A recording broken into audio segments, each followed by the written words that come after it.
Good day guys, so for today's video mag-update lang tayo sa kalapati natin. So sa nagtatanong pala ng bloodline ng kalapati natin, so bali ito yung tatlong pang norte natin. Sasabihin ko nga yung bloodline ito. So update tayo dito. So bali ang bloodline niya yung blue bar natin. Ayan yung blue bar natin na yan, ayan. Ayan. Tapos yung checkered na yan. So bali yung halos magkamag-anak na kasi ito, yung blue bar sa yung checkered natin. So yung mga subok line natin na ginagamit nga ngayon. So ang bloodline ng blue bar natin, unahin na natin. Ito ang paborito ko, ito. So Santa Ana Clacker yung nanay nito. So bali lola nila is Santa Ana Clacker. Tapos ang tatay nila is ito si 8K line. Ayan. Yan si 8K line. So yung nabili nga ng airpot ko na 8K ang halaga. So kumbaga parang nakaswap ata ng manok. Ayan. Tapos yung tatay nila ito. So ito naman yung palit kambing. So yung palit kambing natin ito. Bali ang lahi nga nito. Kalahi ayun yung dalawang checkered. So bali kapatid na buo sila nung palit kambing natin. Ito. So yung palit kambing natin, ito naman yung lahi. So champion line din yan mga kabi, nasan ba? Hanapin ko lang dito yung checkered natin. Ito pa yan. Ito. Ayan. So si palit kambing, yan si palit kambing mga kabi. Yan yung tatay na itong big size natin na blue bar. Tapos yung nanay ng blue bar natin na yan is, nasan ba? Ito. So yung napanalunan nga sa auction na kalahi nga ng ibo ni Sir Angel Ugante. Ayan. So napanalunan sa auction for akos yan mga kabi. Ayan. Galing kay paring Sadyan pares yan. Pares kay paring Sadyan yan.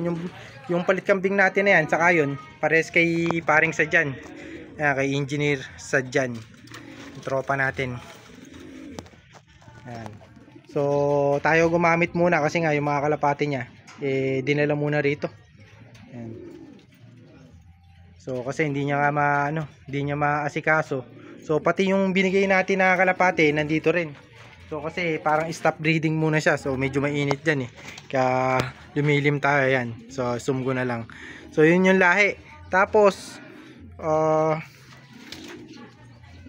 yung lahi ng blue bar. Ito yung mga blue bar. Ayan. May lahi. Ano ba yung lahi na itong...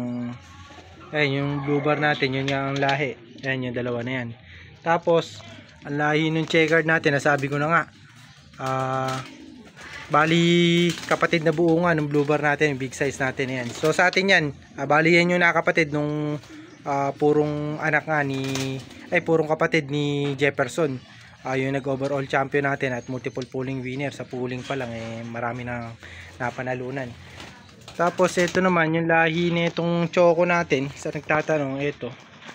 So ito ang lahi nito mga kabi, yung fake imbrek nga natin. Yung fake imbrek natin na bigay lang din sa akin. Pakita ko sa inyo mga kabi. Ayan mga kabi yung fake imbrek natin. Nakakross nga dito sa Gataran. Si Gataran naman mga kabi, ito yung multiple pooling winner natin. Ito nga yung hindi pa tapos yung race. Parang 4th lap o 5th lap pa lang ng NDR. Bumabalato na sa atin. Parang nausog to mga kabi. Kaya nung semifinal lap ata yun mga kabi, hindi na nakauwi sa oras. At umuwi nga siya parang late ng minuto o late ng ilang araw. Wala na siyang singsing kaya hindi na naikarga to ng last lap. Ayan. So ito yung marami ring napanalunan to. So halos lahat naman ng ano natin dito, mga speedbird natin ganun. So ito ang tatay. Ito yung 6 overall natin. Ayan. Mas mukha pa siyang bata doon sa breeder natin dito sa kay Gataran. Ayan, anak lang to mga kabi. Ito yung tatay. Ito yung 6 overall. So halos lahat ng anak na ito mga kabi pooling winner o multiple pooling winner. So ibig sabihin marami nga napanalunan sa pooling. So halos lahat ng anak niya. Kaso ngayon hindi ko nga mapag-anak.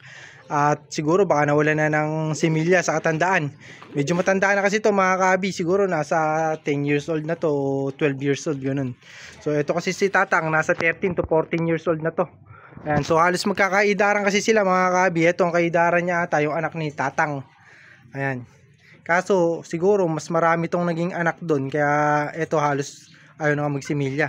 So yun yung lahi ng choco natin mga kabi. Tapos yung isang checkered natin, ang lahi ay yung Taiwan bird natin. Ito, ayan, Taiwan bird natin na ang lahi niyan lap champion mga kabi. So hindi ko lang matandaan kung nanay o tatay niyan yung lap champion mga kabi. Ayan. Tapos yung checkered natin, pakita ko sa inyo yung checkered natin na yun na sinasabi ko. Saan ba yun? Ito. Ayan. So yun yung nanay niyan, yung choco, yung checkered natin na yan. Tapos yung tatay niya mga kabi is yung 8K line nga natin, kaya halos magkaanak sila neto nung mga blue bar natin. Ayan. So halos magkamag-anak din sila. So halos isa lang. Ayan yung mga sinusubukan natin na linyada ngayon. Kumbaga subok line natin yung norte saka sa south. So yung 8K line naman natin na yun nag-anak na nga sa atin yun ng mga speed bird, yung mga nag-i-speed nga ng 1-2, 1-3. Consistent na ganun yung speed. So hindi lang tayo masyadong natutok ngayon, pero siguro pagkabalik natin talaga sa pag-aalaga ng kalapate o yung karera, susubukan natin ulit yung linyada niyan. Titingnan natin kung mapapadulo natin at magpo-multiple pooling winner tayo. So hindi na rin kasi tayo makapag-pooling ngayon mga kabi, kasi nga gawa ng busy nga sa trabaho. So yan yung lahi nun na mga speed bird talaga. Tapos yung nanay nito mga kabi nag-anak na sa atin ng pang-smash na mabilis nga na 1-1, 1-3. Ganun din ang speed. Kaso consistent lang yun, hindi siya yung talagang super speed bird na talagang nag-speed ng 1-2, 1-3 na So consistent lang siya na 1K yung kapatid nito bale. Kaso kahit na smash, ganun pa rin ang speed niya. Pinakamababa na speed no, 900 mga kabi. Ayan. So yun yung kumbaga achievement nga nung kapatid niya. So bali yan lang naman yung mga panglaban natin. Ito naman mga kabi, yung checkered natin na yan. Ayan. So bali ang magulang niyan is yung eto, yan yung nanay niyan. Ayan, yung anak ng gatara natin saka ng inbreed na Morris. So yung mga Falcon line natin. Tapos ang tatay nila is yung 7th overall. Bali kapatid nila si Tacloban. Saka yung mga nag-overall natin, kapatid niyan mga kaabi. Saka nung white feather, magkapatid sila nito ayan. Ayan, magkapatid yan, nestmate. So bali ang tatay nila at nanay yun nga yung nanay nila, yung anak ng nigataran saka nung inbreed Morris natin. Tapos ano tawag dito, yung tatay nila is 7th overall nga, na anak naman nun ni Tatang. Ngayon si Tatang. Ayan. So yan yung lahi ng mga kalapati natin, batcher na nga. Yung tatlo na lang ang hindi pa batcher, yung tatlo natin na dalawang checkered saka isang blue bar, yung pang norte natin. So kung mawala man, malalaman na nila yung bloodline, kasi nga nandito sa video natin. Yung iba kasing taga rito sa amin nanonood din ng vlog ko. So in case na maligaw sa kanila, alam na nila yung bloodline yan. So si palit kambing yan mga kabi, ayan, palit kambing yung lahi niyan. Bali kapatid na buo ng big size natin na ginawang breeder. So galing kay Engineer Sad yan. Ayan.